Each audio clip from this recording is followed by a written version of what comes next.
ശ്രീനേട്ടനെ പറ്റി ഇപ്പം എന്താ പറയുക, നമുക്ക് ഒരിക്കലും അംഗീകരിക്കാൻ പറ്റാത്തൊരു വേർപാട് തന്നെയാണ് ശ്രീനേട്ടൻ്റെത്.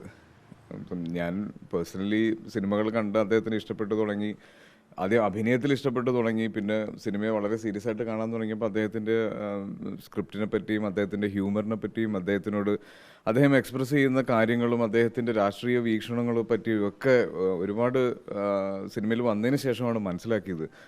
ശരിക്കും ഇപ്പം ഇന്ന് രാവിലെ കൂടെ ഒരാൾ മെൻഷൻ ചെയ്ത് എഴുതിയിരിക്കുന്നത് ഞാൻ കണ്ടിരുന്നു. പല സിനിമകളും ശ്രീനേട്ടൻ്റെ ഇന്നാണ് ഇറങ്ങുന്നതെങ്കിൽ അത് സോഷ്യൽ മീഡിയയിൽ ഉണ്ടാക്കാൻ പോകുന്ന ഒരു വിപ്ലവം എന്തായിരിക്കും എന്നുള്ളത്, അദ്ദേഹം പറഞ്ഞ അഭിപ്രായങ്ങളും അദ്ദേഹത്തിൻ്റെ ചില സർക്കാസവും എല്ലാം എനിക്ക് തോന്നുന്നു അത്രയും ഫ്രീഡം മലയാളി കൊടുത്തൊരു റൈറ്റർ ഉണ്ടോ എന്ന് പോലും സംശയമാണ്. അത് എഴുത്തിൻ്റെ കാര്യത്തിലായെങ്കിലും അഭിപ്രായങ്ങൾ പറയുന്ന കാര്യത്തിലാണെങ്കിലും പബ്ലിക്കിനോട് ഇൻട്രാക്ട് ചെയ്യുന്ന സമയത്താണെങ്കിലും പല രാഷ്ട്രീയ വിഷയങ്ങളെയും അദ്ദേഹം അഡ്രസ്സ് ചെയ്യുന്ന രീതി വേറെ ആർക്കും അങ്ങനൊരു സ്പേസ് മലയാളി കൊടുത്തിട്ടില്ല.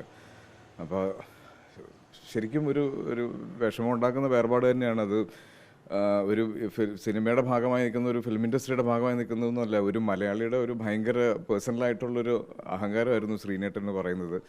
നമുക്ക് എല്ലാവർക്കും അറിയാം, കുറേ നാളുകളെ അദ്ദേഹം വയ്യാതിരിക്കുകയാണ്. പല പൊതുവേദികളിലും അദ്ദേഹത്തിനെ കാണുന്ന സമയത്ത് നമുക്ക് അംഗീകരിക്കാൻ ബുദ്ധിമുട്ടുള്ള രൂപത്തിൽ പോലും അദ്ദേഹത്തിന് നമ്മൾ കണ്ടിട്ടുണ്ട്. എങ്കിലും അദ്ദേഹം ശക്തമായി തിരിച്ചു വരും, ഇനിയും സിനിമകൾ ചെയ്യുമെന്നും നമ്മുടെ ചുറ്റും എപ്പോഴും ഉണ്ടാവും എന്നൊക്കെ നമ്മൾ ആഗ്രഹിച്ചിരുന്നു. പക്ഷെ അതും സംഭവിച്ചു. സമയം അതെ, ഞാൻ ട്രാഫിക്കാണ് അദ്ദേഹത്തിൻ്റെ കൂടെ ഒരുമിച്ച് അഭിനയിക്കുന്നത്. ആ ഫസ്റ്റ് ഡേ മുതൽ, അതെനിക്ക് ആദ്യമായിട്ട് കാണുമ്പോൾ അതൊരു നടൻ ശ്രീനിവാസനായിരുന്നെങ്കിൽ ഒരു അഭിനയിച്ച ഫസ്റ്റ് ഡേ മുതൽ നമുക്ക് വളരെ ചെറുപ്പം മുതൽ അറിയാവുന്ന ഒരാളായി മാറുകയും അദ്ദേഹം പറയുന്ന പല കാര്യങ്ങളും. ഇപ്പം ഞാൻ ചാക്കോച്ചനും പല സമയത്തും പറയുന്നൊരു തമാശയുണ്ട്. ഞങ്ങൾ ഒരുമിച്ച് അഭിനയിച്ച ഒരു സിനിമ ട്രാഫിക്കാണ്. അപ്പോൾ അന്ന് ശ്രീനേട്ടൻ ഭയങ്കര എക്സ്പേർട്ടായിട്ടുള്ളൊരു ഡ്രൈവറൊന്നുമല്ല, പക്ഷേ ആ സിനിമയിൽ 120 km/h പോകുന്ന ഒരു സീക്വൻസ് ഉണ്ട്. അപ്പോൾ ആ സിനിമയെ പറ്റി പിന്നീട് ശ്രീനിവാസൻ പറഞ്ഞത് 3 പേരാണ് ആ ട്രാഫിക്കിൽ ആ വണ്ടി ഓടിച്ചത്. ഒന്ന് ചാക്കോച്ചൻ, ഒന്ന് ആസിഫ് അലി, പിന്നെ ദൈവം. ഞാൻ ആ വണ്ടി ഓടിച്ചിട്ടില്ല എന്ന് പറയാം. അപ്പോൾ അത്രയും അദ്ദേഹത്തിൻ്റെ കാര്യങ്ങൾ എക്സ്പ്രസ് ചെയ്യുന്ന രീതിയിൽ നമുക്കൊരു ചെറിയ ഞെട്ടലുണ്ടെങ്കിൽ പോലും അതിൻ്റെ അകത്തും ഒരു ഹ്യൂമർ ഉണ്ടായിരുന്നു. ഒരുപാട് സിനിമകൾ, ഇപ്പം ഹണിബി 2 വരെയുള്ള സിനിമകൾ അഭിനയിക്കുമ്പോഴും ഓരോ ഷോട്ടിൻ്റെ ഇടയിലും അദ്ദേഹത്തിൻ്റെ കൂടെ കിട്ടുന്ന സമയത്ത് പല പഴയ കഥകളും അല്ലെങ്കിൽ അദ്ദേഹത്തിൻ്റെ കാഴ്ചപ്പാടുകളെ പറ്റിയൊക്കെ സംസാരിക്കുമ്പോൾ അത് എന്നും ഓർത്തിരിക്കുന്നതാണ്. അപ്പം മിസ് ചെയ്യും എപ്പോഴും ഇനി അങ്ങോട്ടുള്ള സിനിമാ യാത്രയിൽ.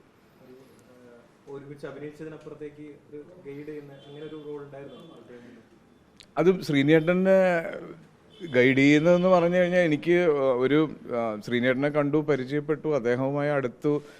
അതിനിടയിൽ എപ്പോഴോ വിനീതും ധ്യാനുമായിട്ട് അടുത്തു. അപ്പോൾ ആ ബന്ധം കുറേ കൂടെ പേഴ്സണലായി.